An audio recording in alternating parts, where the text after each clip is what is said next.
We are so fortunate to have the Colonial Belle and its captain right here in Fairport. Please welcome Captain Tammee Poinan Grimes.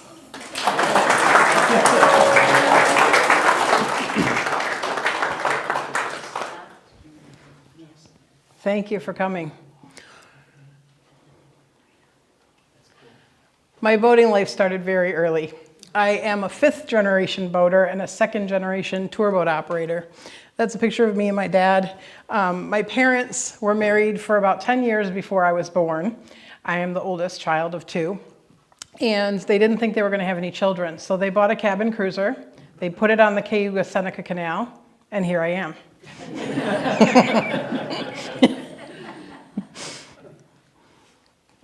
And they had me in the boating stuff right from the beginning. Wow. Already a captain. When I was in 4th grade, even though we had been boaters for all these years, I took a cruise on the Amita II. It was a tour boat that operated through this area. And I was a 4th grader, and I went on my school field trip cruise, and that was my very first time riding on the Erie Canal. Later on, the Wiles family that operated the Amita became very good friends. I'm still very good friends with them. They're kind of like family to us. And that's Skipper Peter Wiles Sr., Captain Peter Wiles Sr., who was the captain that day. And then later his son took over the boat, Dan Wiles, Captain Dan Wiles, and he was a crew member that day when I was a 4th grader, and now he's a really good friend. The Amita was sold in 2018 and passed the Colonial Belle for the last time, and I was there for that. That boat is now operating in Michigan City and still going strong. Under the same family? Different family. It was sold in 2018. Our first boat, when we started the company in 1989, my dad leased this boat, and ironically it was called the Seneca Chief, which was the first boat that traveled through the canal when they opened it. And we operated this boat out of Pittsford for 1 season, and it was a market test. And my dad went and met with Captain Peter Wiles Sr., or Skipper Wiles, and got some advice and his blessing, because we were kind of coming into his turf, and he was a wealth of information and support. And that season went so well. Oh, I back up a little bit. So we went to see the boat. So this boat is still operating in Chester City, Maryland, and we went to see it a couple years ago when we were traveling through the area. So that's me and my family visiting the boat. The boats, to me, are a little bit like family members, too. So any of the boats we've operated, I try to go visit them if I can. But that's where it is now. And it looks a little different. The paint job's different.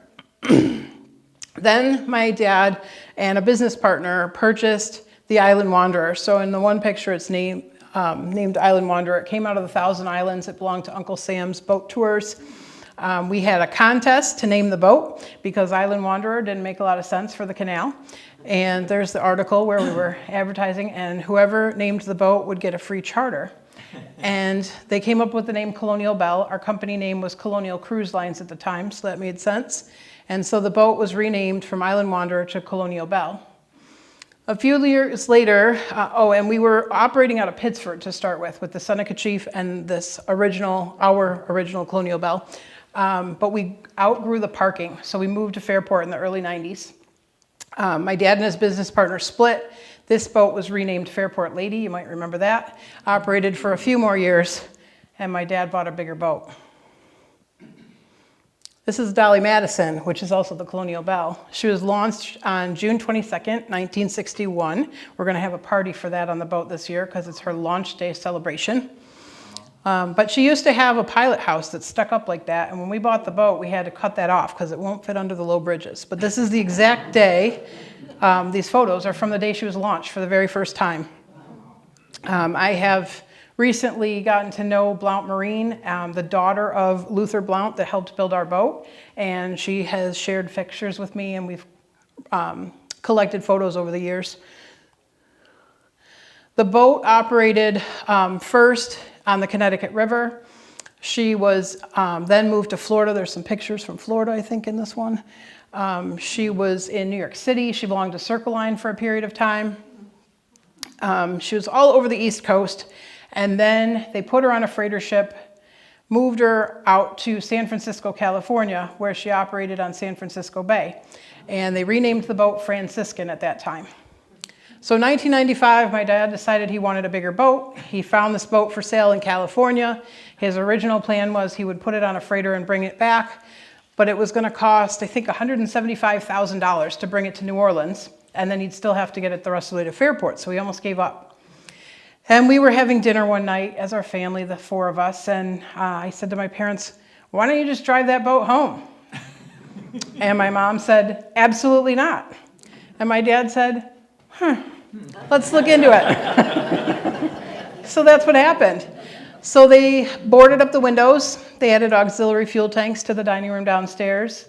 And we hired captains and crew, and my dad sent his brother, my uncle, and they drove the boat down the Pacific Ocean, through the Panama Canal, up the Atlantic Ocean, down the Hudson River, and into the Erie Canal. It took 7 weeks. So we've been operating her since 1995 here in Fairport. These are a few other pictures of her in the earlier days. This plaque is still on board, right on the boat. She's had some different color schemes over the years. And there was also that covering over the back part of the upper deck that we had to take down also. Then after my dad got her here in 95, we operated her. She got here in July. So there was actually another boat that I'm trying to find a picture of called the Elizabeth II. Came out of Kennebunkport, Maine. And our season started in mid-May like it normally does. This boat did not get back to Fairport until July. We started operating on the 4th of July. So we still needed a boat. We had all these cruises booked with no boat. So my dad leased another boat, and the deal was we had to operate that boat for the entire season too. So once the Belle got back, we operated 2 tour boats that season, which was totally nuts. And then, because we hadn't had enough fun, my dad decided to take the boat to Florida for that winter. So instead of going to the dry dock like we do now, the boat was driven down to Fort Lauderdale, Miami area, and operated out of a hotel in Miami. I was in college at the time, and I went down to Florida and worked on the boat for the month between semesters, and I got to learn how to tie up the Colonial Belle in tides and things like that. These are my parents and my dad. It's my oldest daughter. She was really little in these pictures.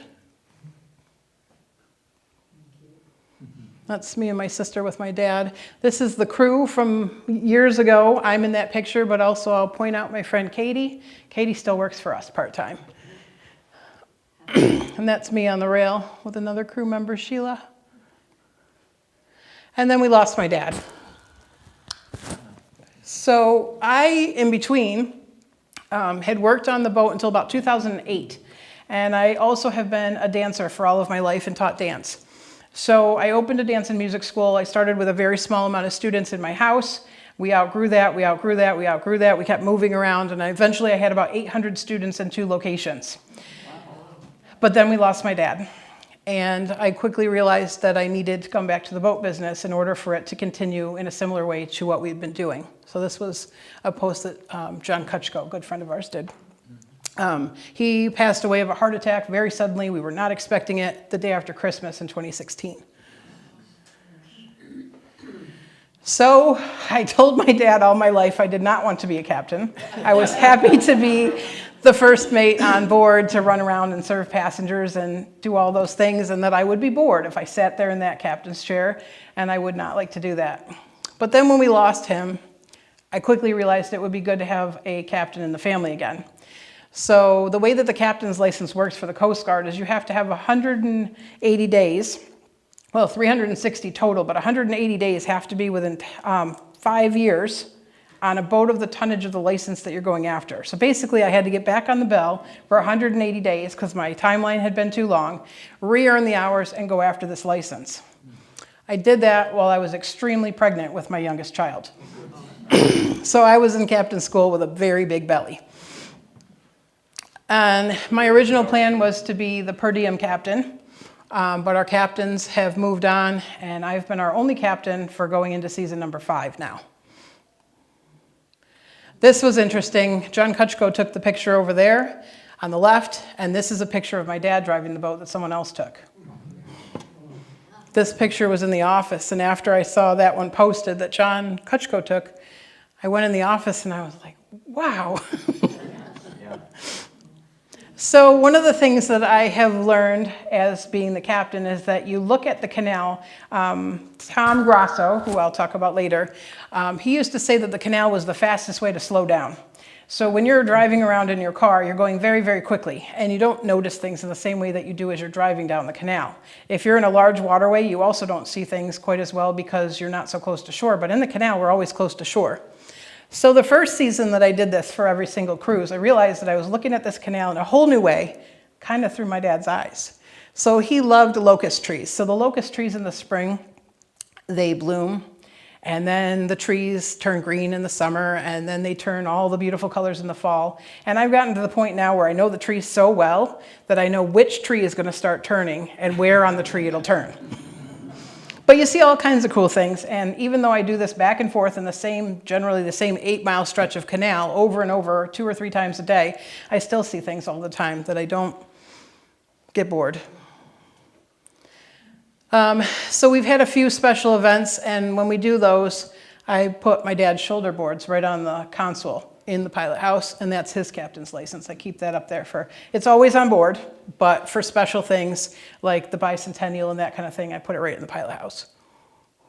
And people keep lining up to come on that boat. So since I took this role at the Colonial Belle and came back and started managing more things and taking over the company, I started gaining some more hats. So first I became the president of the New York State Tour Boat Association several years ago. I'm still in that role today, and that's basically every tour boat in New York State. We have meetings twice a year, and it's really good networking, and we share ideas and information, and it's a wonderful resource. Then we had some things happen with the Belle, and Canal New York Marketing and Business Alliance is basically the advocacy and marketing organization for the canal. We had some crazy things happen when the New York State Power Authority took over the canal, and some growing pains, I call them now. And I really started pushing because the Colonial Belle was in danger at that time. And because of the way I handled it, Canal New York, I had been on their board, they said, you really should be the chair of this organization. So I've been the chair of that organization for quite a long time, and I still am now too. And then a year ago in March, the Canal Society of New York State, which is the history arm of the canal, there were some term limits for board members, and then they said, well, we think you should be the president of this too. So that happened. And then just this past December, Finger Lakes Tourism Alliance asked me to be a board member. So I'm doing that now too. However, I told them I am not going to be the president or the chair of that one. How often do they all meet? So Tour Boat Association is twice a year, and then some things back and forth. Canal New York, our board meets monthly, usually virtually, and then there's a couple of committees that meet other times. Canal Society has events. Canal New York has some events too. Canal Society meets bi-monthly usually, but there's a whole lot of committees, and those are frequent. And I'll get into the park and some of the other things the Canal Society has a little bit later. Finger Lakes Tourism Alliance is a monthly meeting, but they take off all the busy months in the summer, so that works out great. And then I've been very involved with Visit Rochester, and so because of that, in 2021, after we had survived the pandemic and some of the things, they gave me an award, the Limitless Award, for all of the craziness that we handled that year. And then this past December at their annual meeting, they gave the Rockstar Award to me and Nancy Regis and Laura Mack, who is the director of Cornhill Navigation. They're now calling themselves Rochester by Water. They operate the sand patch and the Rivery because of all the things we did for the bicentennial. And then they also gave me, which was a huge surprise, the Greg Marshall Award. And Greg Marshall was a big person with Visit Rochester. That's me and Greg Marshall in the picture. And he found the Visitor Industry Council that's part of Visit Rochester. So those were really great and surprising. So if things weren't exciting enough, I remarried on March 15th, 2020, the day before the whole world shut down. So we were in our house with our 4 children, and we couldn't do much. And we had planned to get married in March so that I wouldn't be getting married during boat season so that we could celebrate our anniversaries. And we wanted to have a reception, if you will, later on the boat. So it was August of 2020, And we did that anyway, even though it was a little bit different than we pictured. And when I got married the first time, I did a dance with my dad. I couldn't do that anymore, so I drove the boat. And my crew members put my shoulder boards on for that. That's my husband, Dustin. I call him my other 8 arms. Dustin's job is whatever the heck needs to be done. So he does things like take care of our kids. My mother lives with us. She needs 24/7 care. He helps with the boat. He runs errands, and he gets really weird phone calls. He had a call one time where I said, someone broke the toilet seat off. I need you to go to Home Depot, get a toilet seat, and meet us at lock 32. And there he was with a toilet seat and the baby when we got there. Another time we had somebody having an allergy issue, and we live very close to Bushnell's Basin. And I called him and I said, I need you to get the liquid Benadryl from the medicine cabinet and drop it off the Marsh Road Bridge when I get there. Occasionally there's some wild things that happen with catering, and I call him and I say, I need you to pick up whatever this is and meet me at this wall. So he does whatever we need to do. So that's part of the reason why things are able to happen with all of these things that I do. And then this is my family. This is Maddie. She's my oldest. She's 20 now. She works on board. She was a junior crew member, and then she became a regular crew member. And last season, she started becoming a part-time first mate. Landon, he's now 7. We had to put the boat at the edge of the Cayuga-Seneca Canal right after the 2020 season, so between 2020 and 2021. He was born on May 1st, right before boat season in 2019. And so for his 2nd birthday, he went for a boat ride on Seneca Lake on the Colonial Belle. That's him, the baby. As I said, he was born May 1st, and we had to move the boat from winter storage a few days after he was born. So there he is on the boat on his first boat ride, only a few days old. And then there's Damien. He's 11 now. Zegan is my bonus son, and he's 14 now and much taller than my husband. The boat gets involved with a lot of things we do. Maddie went to the prom, and of course we had to have a picture with the boat. This is Landon helping in the engine room. Different pictures. That's all 4 of them up there on one of our pirate cruises. And this is my crew. This is another way that I could never function without these people. We have about 12 crew members this year. Some of them are new, some of them are returning. I mentioned Katie. Katie's back.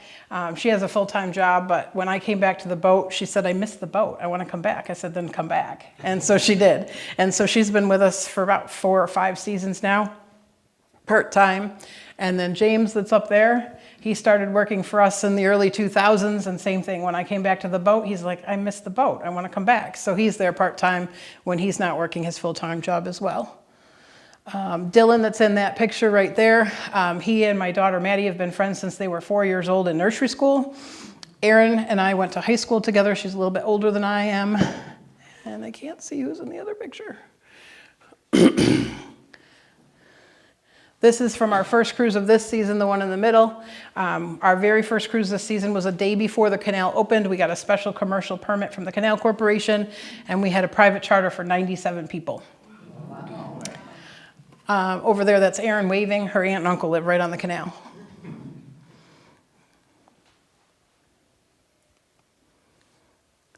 And that's me and Katie. This is Katie's daughter, Addie, with Katie. And that's Katie's niece, Lainey. And that's Katie's husband. So even we have our blood family, and then we have our friends that are family, and then the extended thing happens, and even the people that are not related to us by blood become family when they work for us. That's Landon, my youngest. They go to the lock sometimes and watch the boat come in.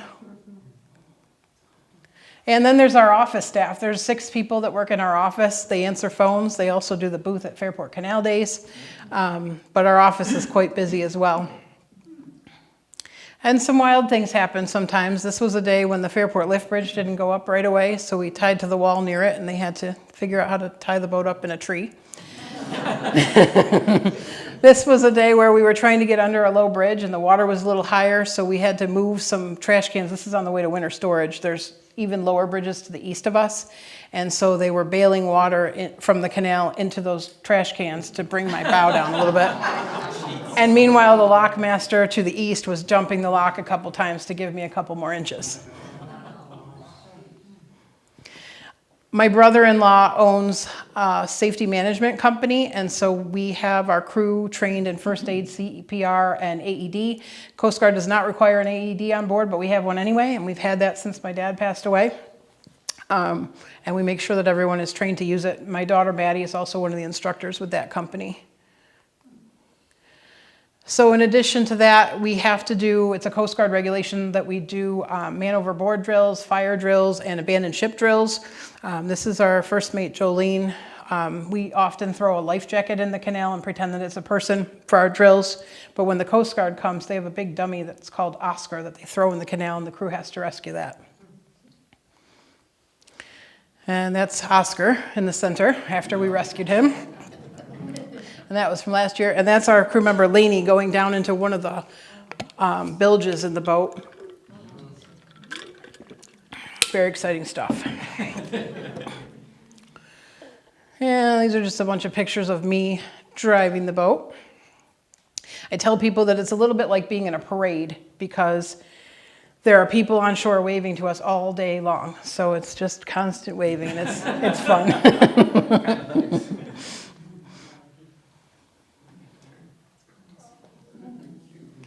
Oh, I went too fast.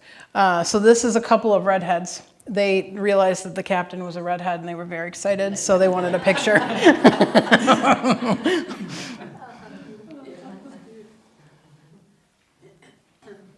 Just a few more pictures of the boat underway.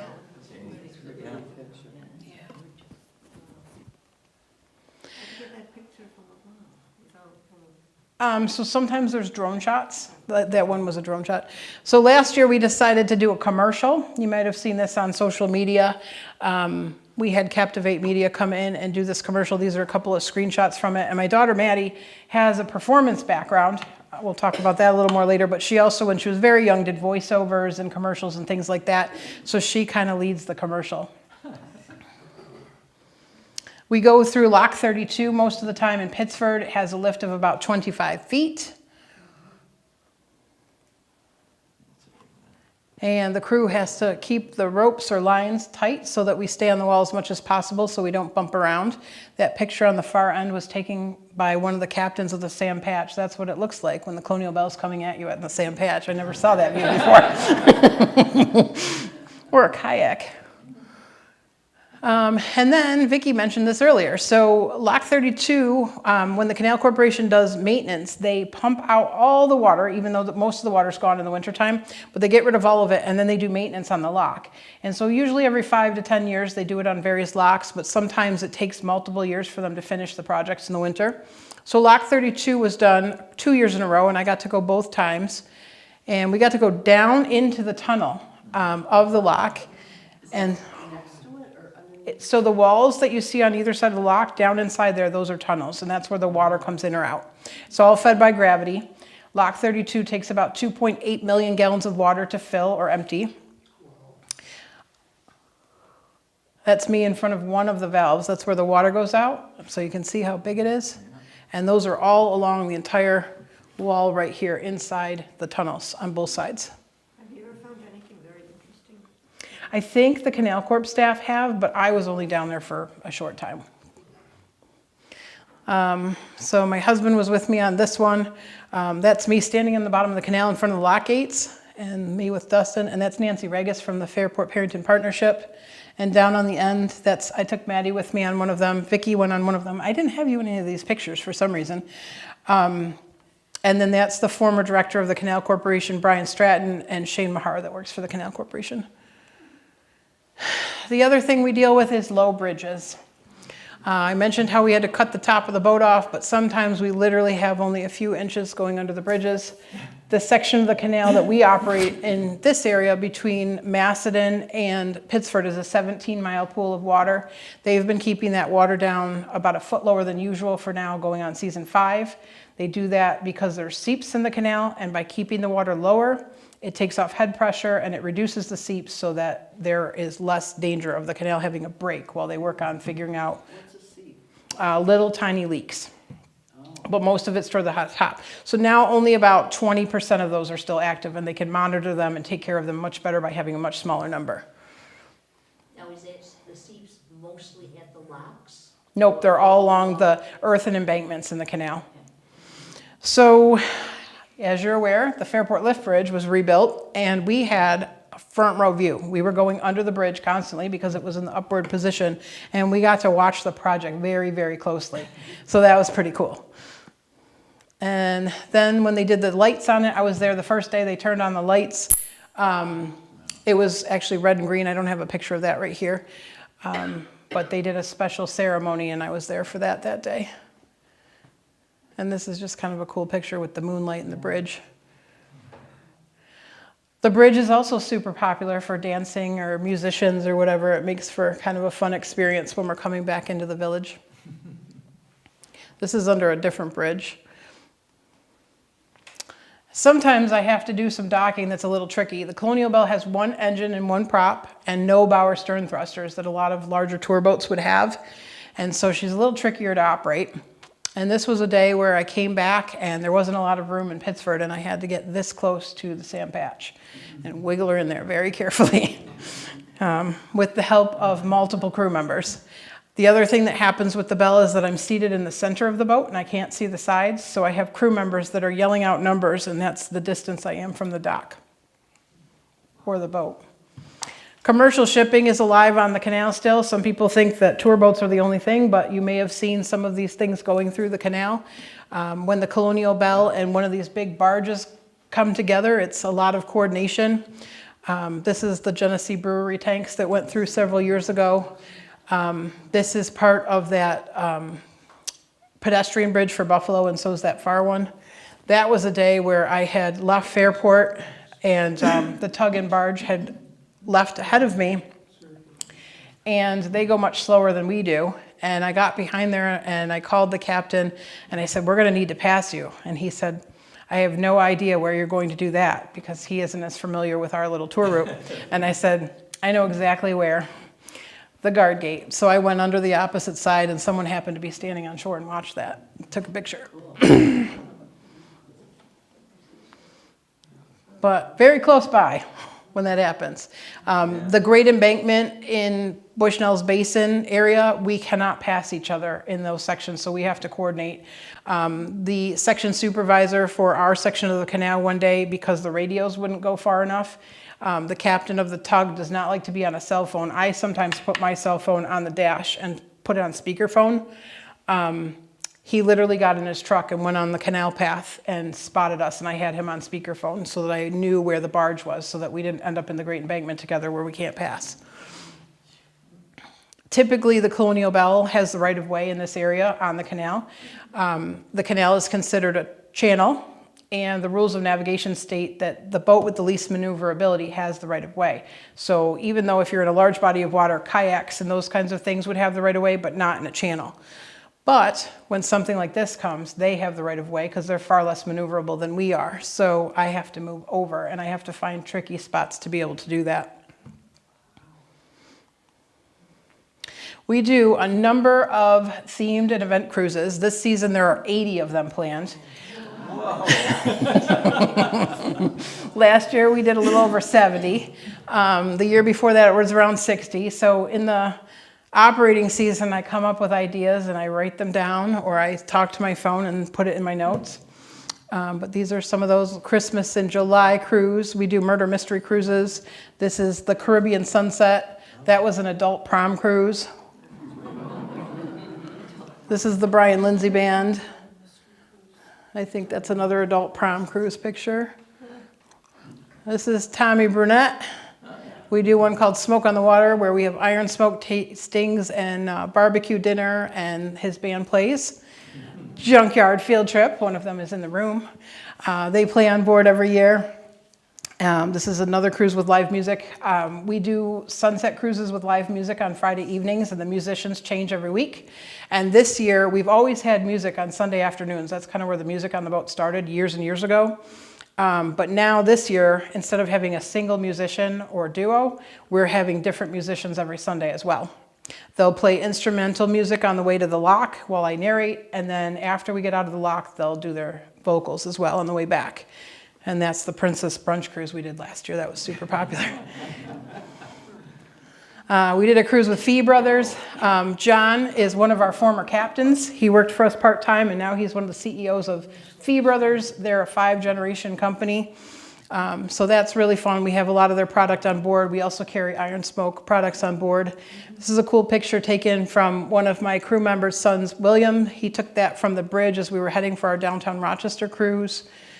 That's another one from the downtown Rochester cruise. We do those 2 times in the fall. They call them the downtown fall foliage, and that is our Grateful Dead tribute cruise there at the bottom.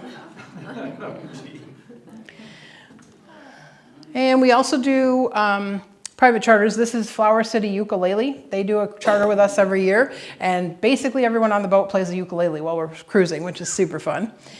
That was a graduation party that we had.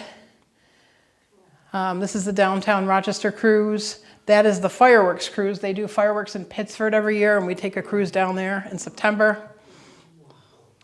And then we do the 4th grade field trips. Last year we carried about 3,500 4th graders. We're going to start our tours for that tomorrow. So every morning we take a group on weekdays from Fairport to Lock 32. We drop them off. Their bus picks them up. Another bus drops off another group, and we bring them back to Fairport.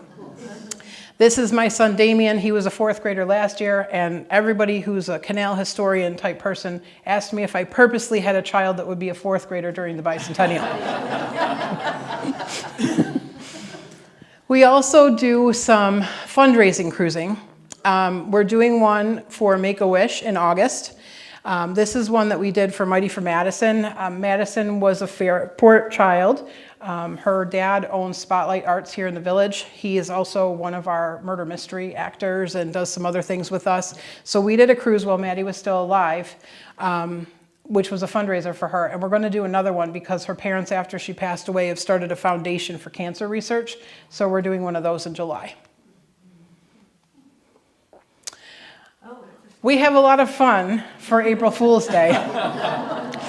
So our staff gets together and we use a little bit of Photoshop. And this was the first one we did, and people thought this was real. And this was the one from this year.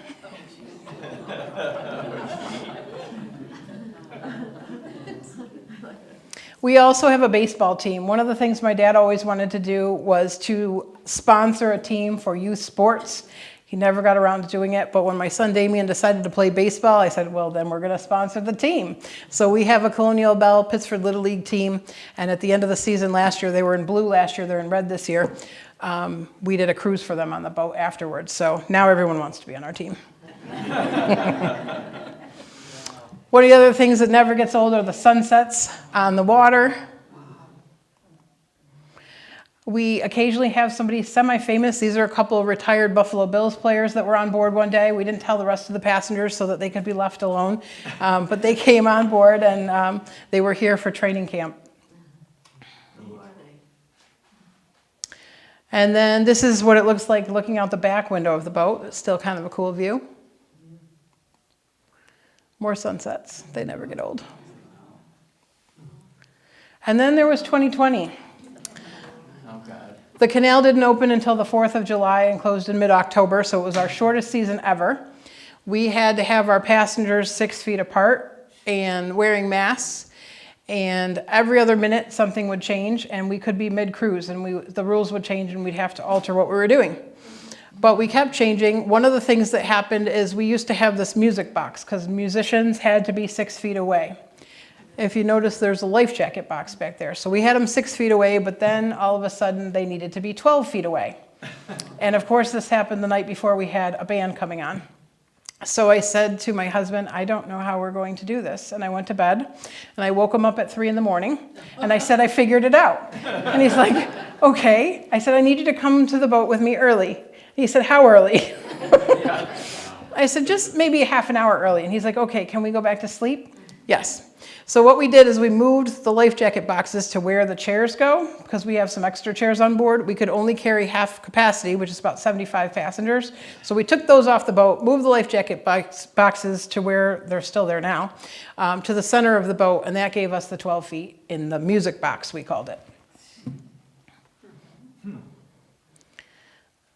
Blount was here. This is a bridge to the east of us. I mentioned that we did not go to the dry dock after the 2020 season.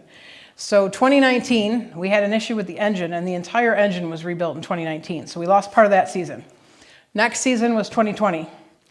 And then the Canal Corporation was told by the New York State Power Authority that we could not go to the dry dock. So we took the boat to the edge of the Cayuga Seneca Canal and Seneca Lake. We kept her there, and we started cruising on Seneca Lake May 1st of 2021 until the canal opened to try to gather some business. While that happened, there's an aqueduct next to the canal in Palmyra. It collapsed, and we got stuck. So we operated between Palmyra and Newark for a month before I figured out how to get the boat back to Fairport, and we did that in a tricky way. But this is a bridge that is, I think, the lowest bridge in the whole canal in Clyde. Blount Boats, which is who built the Colonial Belle, they also had some tour boats that had sleep-aboard vessels that came through that were also very tall. And so Blount got stuck under this bridge several times. And my dad got stuck under this bridge on the way back from Florida the year that he got there because there was very high water and it was raining. And so they ended up spending the night under this bridge. I wasn't on board because I had to go to a dance thing. I was still doing the dance thing back then. But when we went back and forth under this bridge on the way to and from Seneca Lake, I personally drove the boat under the bridge just to say that I did.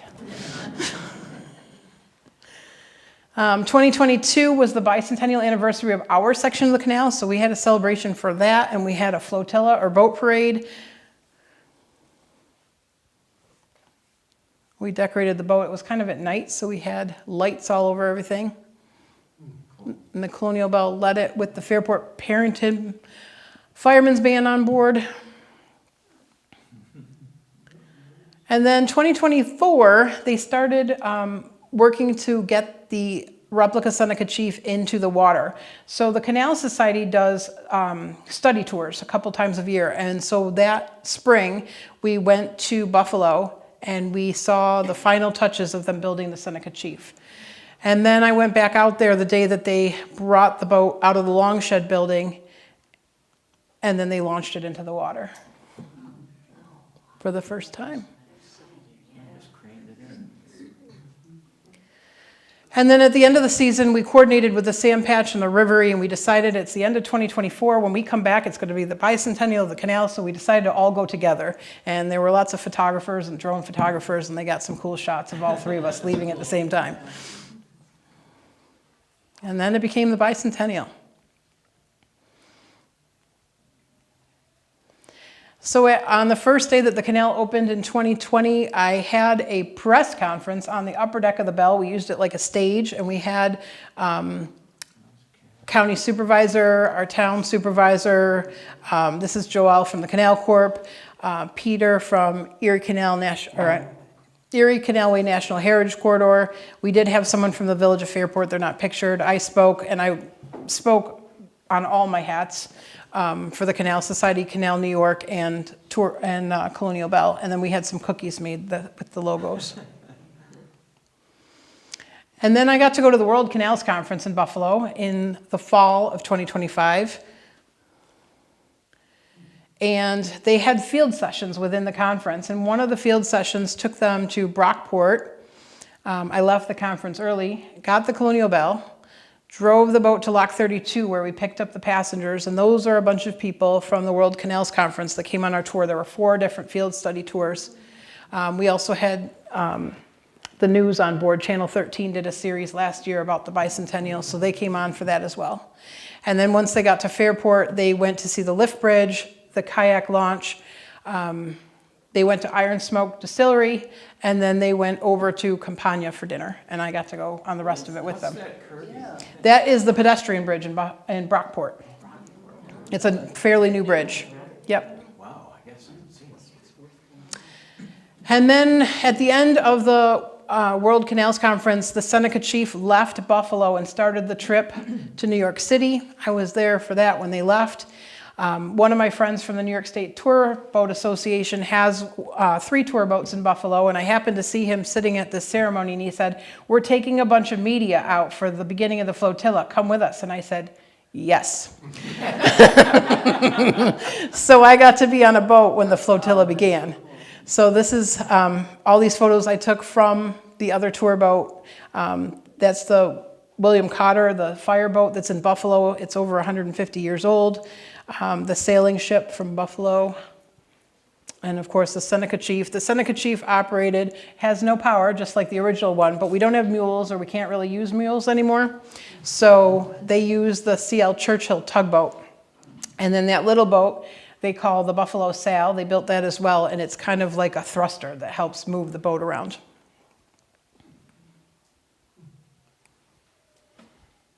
It's not going. Okay. So this is kind of just a little overview of what Buffalo Maritime Center did and their trip and all the stops. They were in Fairport for 2 nights. And we had another flotilla. So when they got to Pittsford, we met them there. I brought the Fairport Firemen's Band on board again on the upper deck. And we had some other people on board, and we were first in the flotilla.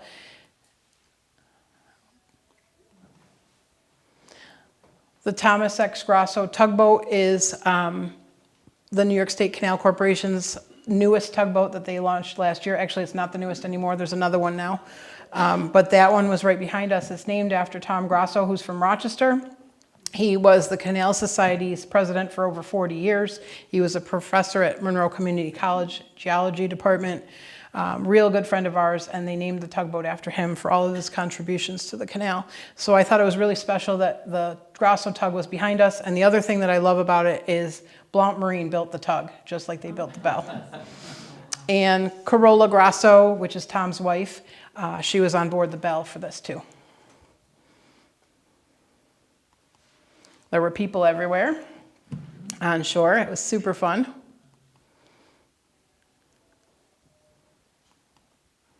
And then once the boat got to Fairport, they did their ceremony. They did this everywhere. So originally they did the Wedding of the Waters when the original Seneca Chief came through. They took a barrel of water from Lake Erie, they put it on the Seneca Chief, the original one, took it through the entire canal, and then dumped it into the Atlantic Ocean.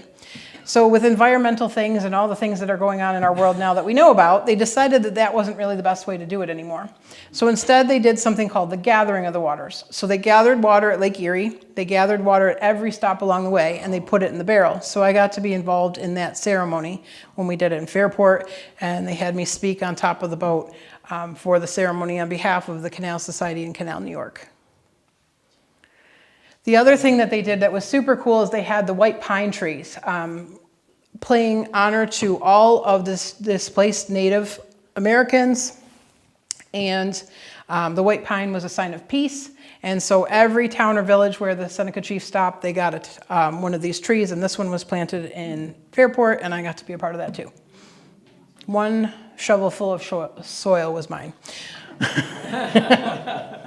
And then when the Seneca Chief left Fairport, I got to be on board for that. Vicki is in this picture too. And so we went from Fairport to Palmyra. They made a stop in Palmyra. This is coming into the dock in Palmyra, which is a tricky dock.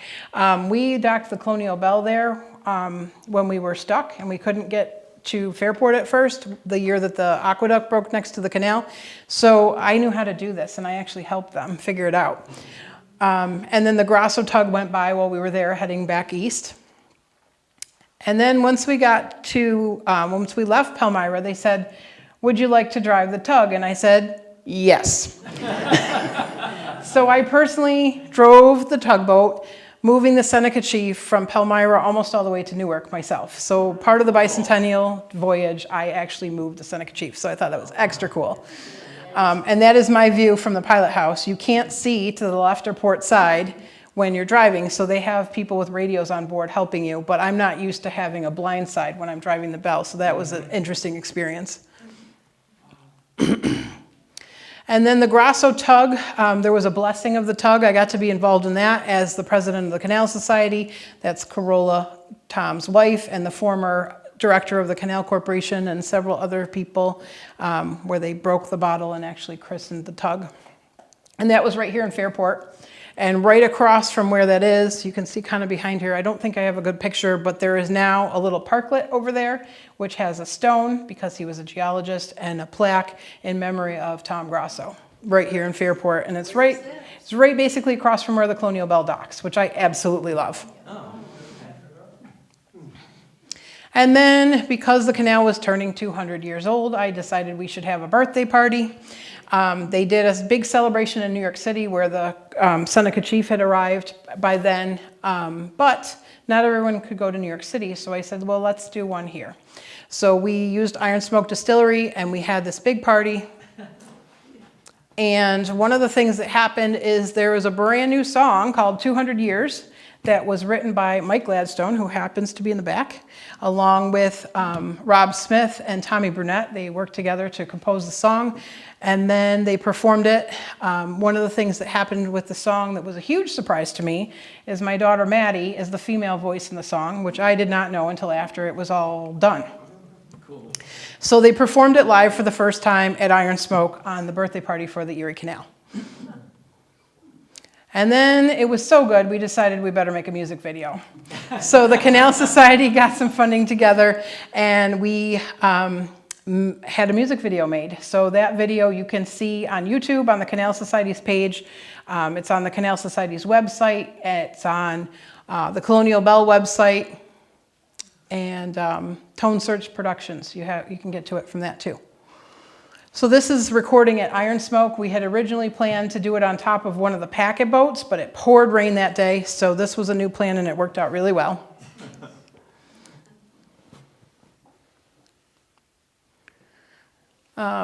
So this is kind of the concept of the video. Captivate did an incredible job with this. They do a lot of things for promotions. They did the commercial for the Colonial Belle as well. They do a promotional video for the Fairport Music Festival. They do things for Syracuse Airport, all kinds of things. This was a new type of a project for them, and they absolutely did a great job, and they loved doing it.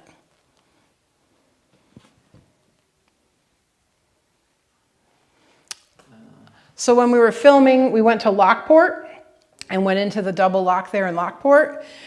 This is at Iron Smoke, a couple of them. And then we went to the Erie House in Port Byron, which is part of the Canal Society's property. It's an old Erie Canal tavern right on the property. And so there's a part in the song that talks about raise your glass. So we did that scene in the Erie House. We had pictures and videos that were contributed for the video from all different places and people, and they put that all together. Some of them were very old photos, some of them very new things, all different cell phone pictures and really professional things, and they were able to put that all together into a really great video. And these are all the different places that we wanted in the video, and they somehow got it all in. It's an hour long? The song is, I think, 4 minutes. Around there. Oh. And you can see that on YouTube, huh? And it has the lyrics going along it too, which is super cool. So this is some of the work that they did with the weaving, and you can see all the different after effects and everything that they had to do. It was quite a project. And old photos and new photos.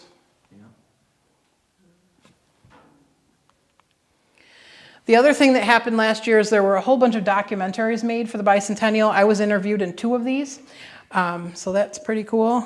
And most of them were PBS or a PBS affiliate. Some of them are available to see for free now. We came up with a program for the tour boats. Most of the tour boats on the canal participated in this. We had an idea that you could get a passport. We're continuing it this year. So every time you go on one of the participating 6 tour boats, Herkimer, Colonial Belle, Sam Patch in Pittsford, Rivery in Rochester, the Seneca Lake Reel Tours is on the Cayuga Seneca Canal, but they also do some on the eastern part of the Erie Canal, and then Lockport Locks and Erie Canal cruises in Lockport. So you can get all of those 6 stamps, and then if you get all 6 stamps, then you earn a patch. And we're going to do that again this year. We've been on 3 of them. Cool. And then I've been doing some lectures.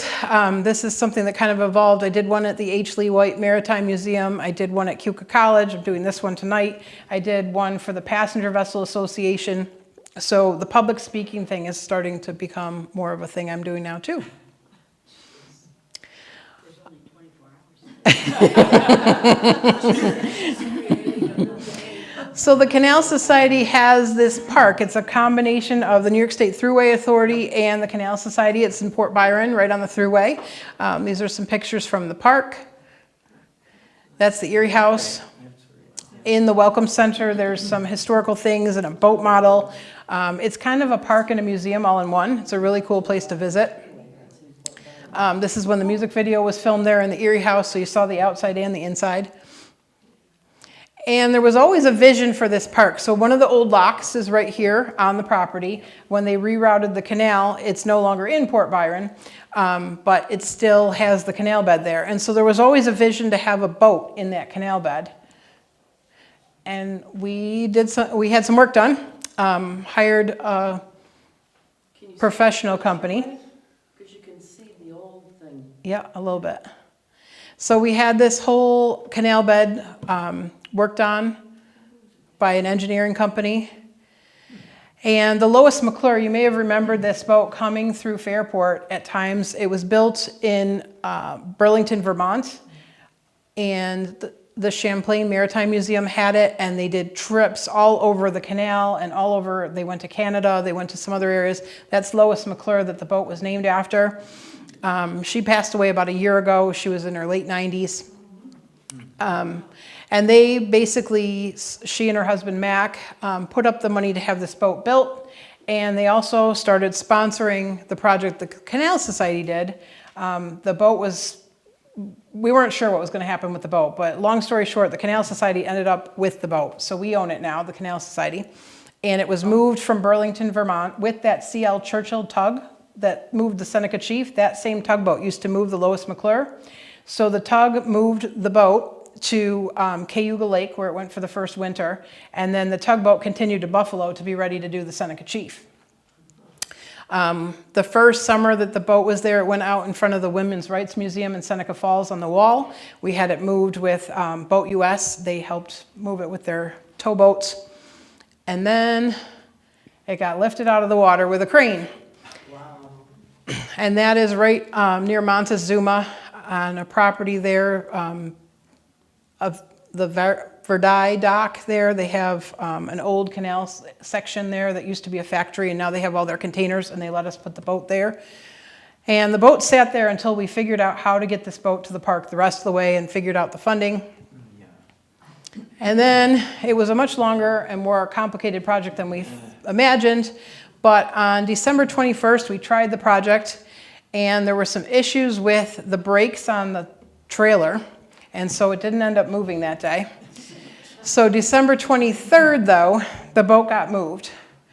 And it went right down the New York State Thruway for a short time. It went, and the Thruway follows the route of the original canal, too. So this is a truck on the Thruway with a boat going over the top of the old canal that's now the Thruway.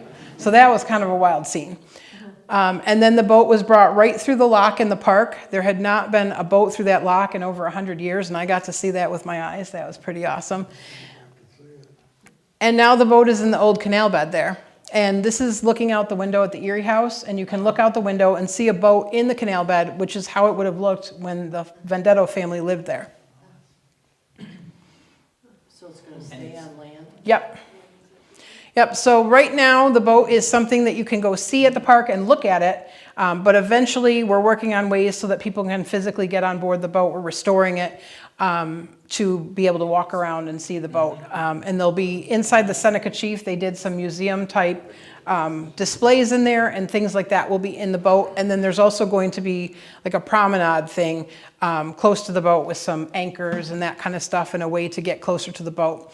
Also in the park, there is a couple of other buildings there. There's an old mule barn. There's also the Lockmaster Shanty. Different things to see when you go to the park.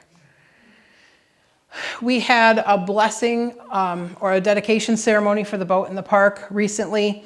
I got to cut the ribbon because I'm the president, but this was a really great event. We had people come and speak from all different organizations. The guy with the hat on and the white t-shirt with the boat on it, that is Jim McClure. He's the son of Lois McClure. The director of the New York State Thruway there, our new director of the New York State Canal Corporation, Ben Welsh, is on the far end. This gentleman here helped open the park years ago. These two people are from the Vermont Maritime Museum, Champlain Maritime Museum. They were board members. This is Peter from Erie Canal Way, and that's Art Cohen. He's a marine archaeologist who was very involved with the boat right from the beginning, and he's a board member for the Canal Society now. We also bought a church. So the Canal Society also owns a church in Port Byron. We needed event space, but more so we needed room for our archives. We have an incredible amount of things that are all canal-related pictures and documents and all that kind of thing. There's an archivist that works part-time with us and part-time with the Erie Canal Museum. And then we also do events. So these are some of the different events that happened at the Samuel Center. This is John Kutchko doing a presentation there. Concerts. So it's right in the village? It was right in Port Byron. We also do our board meetings. They're hybrid, so some people are online and some people are there in person. But at one of our board meetings, we had gotten this email from this man who had taken this plaque, it's bronze, off of a guard gate when he was a child. And he'd had it all this time. He's like in his 80s now. And he wanted to give it back. So he... So he sent it to the Canal Society, and it actually came off of one of the guard gates here in our section of the canal. So once it got to the Canal Society, I brought it back and I gave it to the section supervisor here in Pittsford, and it's going to get reinstalled on the guard gate. Better than the last time. In the wintertime, we have to use a lot of antifreeze to get the Colonial Belle safe for the winter. So this is just a little bit of the antifreeze, and that's my youngest son. We have a golf cart that you may have seen around that we help move equipment and catering and all kinds of stuff with to help it get down to the boat. Is that? I don't remember. I think I buy like 30 gallons. The other thing that we do when we go into the dry dock is that we put barrels of water, there are trash cans, on one side. So the Belle has a V-shaped hull, meaning that it could tip over when the water is gone. So we put all the furniture and we put the garbage cans full of water all on the port or left side of the boat to get the boat to lean into the wall when we get into the dry dock. So that's what that is. And the boat sits on chairs down at the bottom. They're concrete.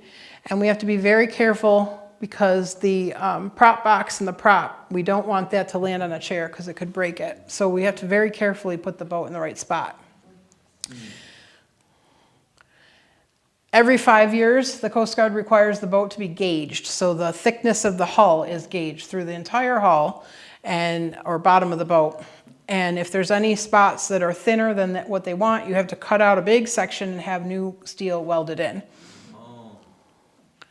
So there's the welding truck.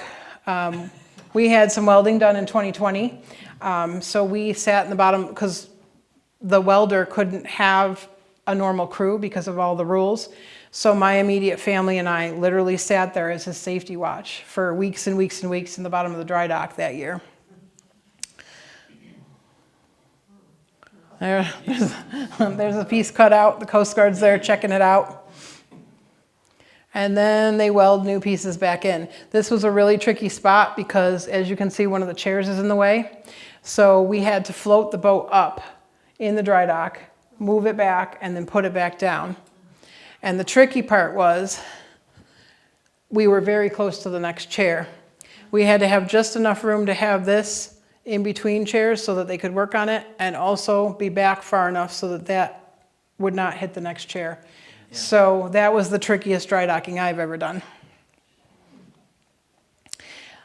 There's a spot, so in the dry dock, because the water's kind of murky, you can't see the chairs, but there are yellow beams like this that mark each of the chairs, and the one that matters the most to me happens to have high lee, which someone had put on there for my dad. So I tell my crew, look for the high lee. My dad's still looking out for this boat. Those are just some more cool dry dock images.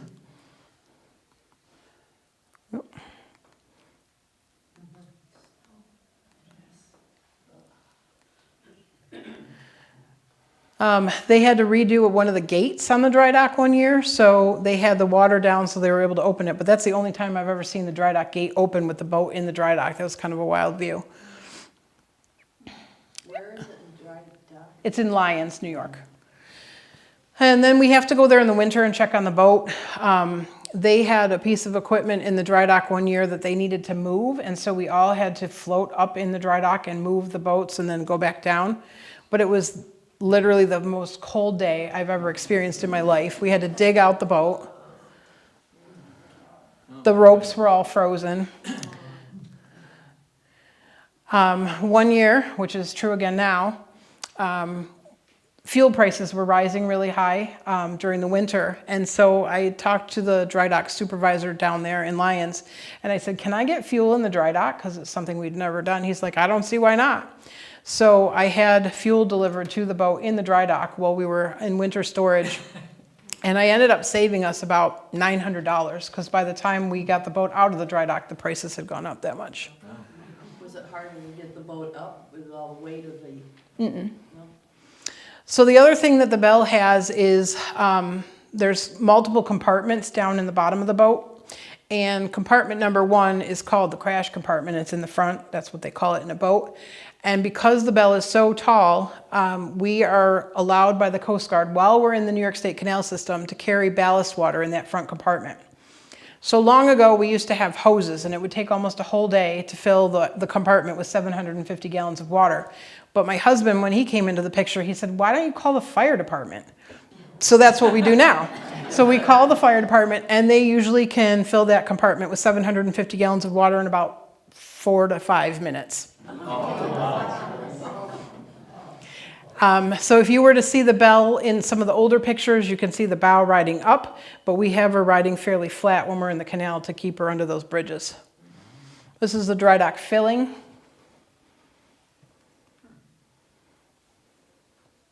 That one's completely full on that side. I have to back the boat in through the lock or through the dry dock gates to get it on the wall in there. So that's a little tricky, and I do that in the fall. In the spring, we just drive right out. But it's usually windy when I do that, so that's a good time. This is a drone shot of the dry dock and what that looks like when it's full. Lock 28A is right next to the dry dock. There's a lot of other equipment from the Canal Corporation. Years ago, there used to be multiple tour boats in the dry dock, but Sam Patch and River are able to get out on shore in Macedon at the marina. Before the marina was built, the Sam Patch used to go to the dry dock too. The Fairport Lady used to go there as well, and also the Amita, and some other tour boats even before that. This was an interesting photo I found in my Facebook memories. I took this photo in 2018. I was a first mate regaining my hours to become captain. We had a different captain at the wheel, and I took this picture. This is when the glass barge came into Fairport, and the Lois, McClure, and the Churchill came with it. But this is me on the Belle with the Churchill that moved the Seneca Chief that I got to drive, and the Lois McClure that is now Canal Society property. So that was kind of wild. Foreshadowing to my life. And there's some information about our company. One of the QR codes goes to our event cruises, and the other one goes to our website. Also the website address and the phone number. But I'd love to have you on board if you haven't been, or if you have been, please come again. Questions?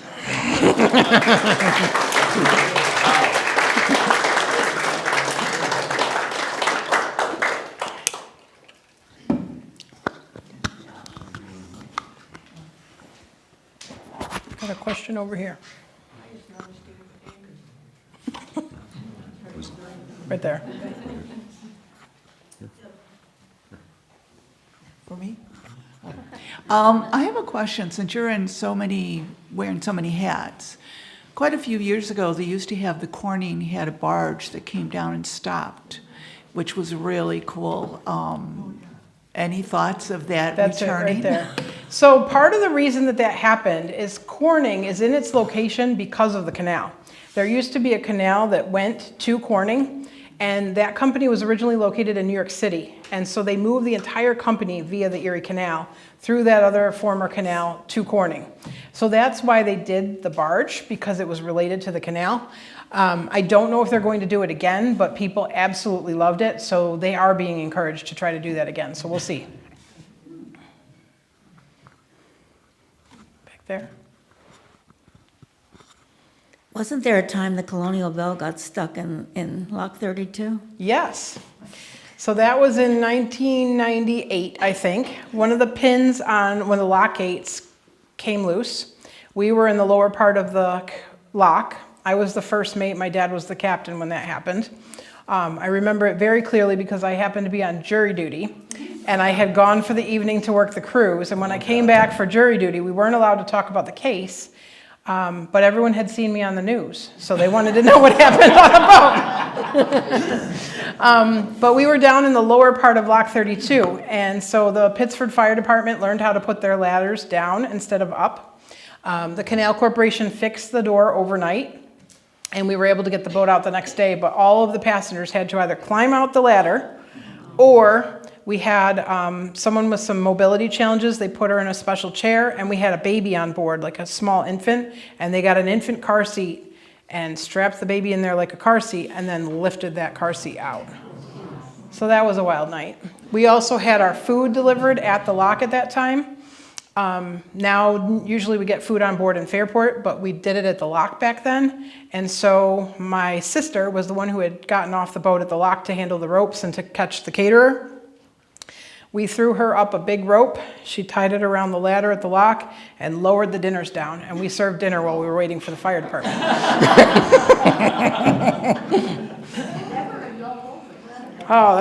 We could write a really good book. Another question. The Colonial Belle and everything always goes in one direction towards Pittsford. Is there anything that ever goes to Palmyra and Macedon and down that way at all? I did see that there was some, like a private boat tour or something that did that, but is there any reason why you don't go the other way once in a while? We used to do an afternoon cruise every day to Lock 30 in Macedon. The issue right now is that right below the lock, there's a creek that comes out, and there's a lot of silt right there, so we can't very well turn the boat there because it's very shallow, so we'd have to go down further, and it would make the cruise longer. We did have a group, the Macedon Heritage Festival, they chartered the Belle, so we did some cruises out of right above Lock 32 there a couple of times. We had a group from the Church of Latter-day Saints that brought a group to Fairport. We took them to Macedon, picked up another group and brought them back. We tried doing a couple of cruises last year that were Eastern cruises, I called them, but they didn't fill. So, I don't know. If there's enough interest, we would do it. It's definitely a very different route. It's far more country in that direction, where we have more buildings and houses and that kind of thing in this route. My dad purposely picked this section of the canal because there's so many things to see and talk about. But there's a lot of cool things to the east also. When we bring the boat back from the dry dock, it takes us about 4-ish hours, depending on lock traffic and things like that. But on our way back the other day, we saw bald eagles and we saw a lot of things that we don't always see in this part of the canal.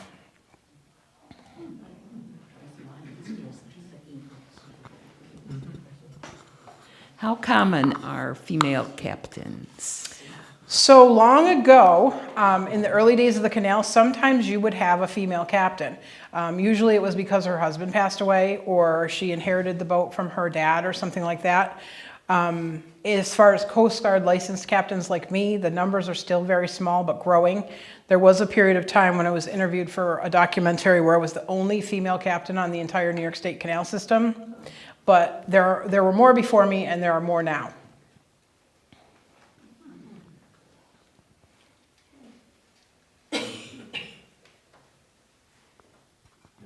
Microphone.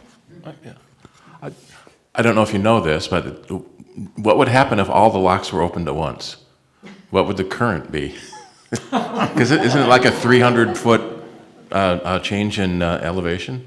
Yeah, so the difference in elevation between Buffalo and Albany is over 300 feet. So I would assume that it would be kind of an issue, but I don't know that anyone's ever tried having them all open at once. But there are pools of water in between every lock, and every lock has a bypass stream that goes next to the lock. So when the lock gates are closed, the water can go around it. Lock 32, where we go, is unique because the bypass stream is also a whitewater kayaking course. And so far, it's the only one like that in the whole canal system. And also you have some uphill down where the Oswego River. Yes. Yeah, for the most part, it goes downhill west to east, but there's a little bit of a difference when you get there. And the canal system, Erie Canal is the most famous one, and I call it the artery. But there's also the Cayuga-Seneca Canal, the Oswego Canal, and the Champlain Canal. Cayuga Lake and Seneca Lake are also part of the canal system. They call Watkins Glen the Key West of the canal.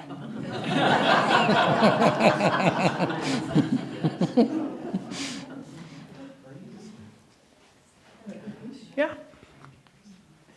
I heard Tom Grasso speak a long time ago, and I remember him saying that he wanted to see the aqueduct that ducked over and the canal refilled Water. Just add water. downtown. And has there been any more talk about that? There has been a lot of talk about what to do with that aqueduct in Rochester. I've seen multiple different plans, but I really don't know what they're doing. They keep, they put out ideas, but until we see it. But Tom was a big advocate of trying to put water back in that aqueduct.